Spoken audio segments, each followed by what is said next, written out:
चलिए अब आगे सुनते हैं। जब सरकार दो आलम सल्लल्लाहु अलैहि वसल्लम की उम्र 4 साल की हुई तो आप कभी कभी बकरियां चराने जंगल जाया करते थे।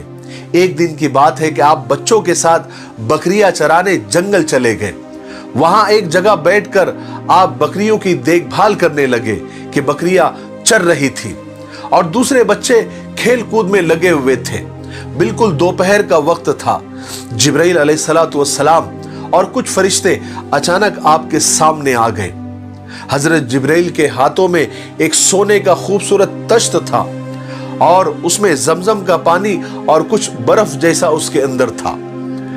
हजरत जिब्राइल अलैहिस्सलातु वस्सलाम ने सरकार दो आलम सल्लल्लाहु अलैहि वसल्लम को जमीन पर सीधा लिटाया और फिर आपका सीना चाक किया, यानी सीने को फाड़ा और उसमें से दिल को निकाला और जमजम के पानी से खूब अच्छी तरह से धोया और फिर 2 टुकड़े खून के जमे हुए निकाले और उसको निकालकर बाहर फेंक दिया और कहा कि ये शैतान का हिस्सा है।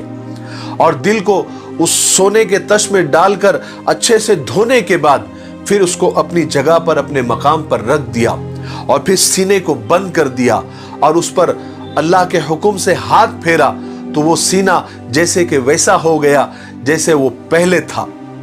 रिवायात में आता है कि दिल को इसलिए धोया गया कि दिल में जो गुनाहों के मादे होते हैं उससे बिल्कुल हुजूर का दिल पाक हो जाए और कोई गुनाहों का नामो निशान भी बाकी न रह जाए।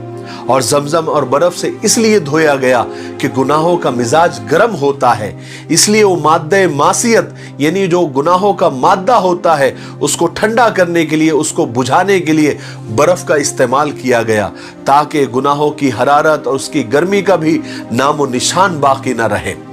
जब दूसरे बच्चों ने ये सब मंजर देखा तो वो तो डर गए, सहम गए। सब दौड़ते हुए घबराते हुए दाई हलीमा के पास पहुंचे।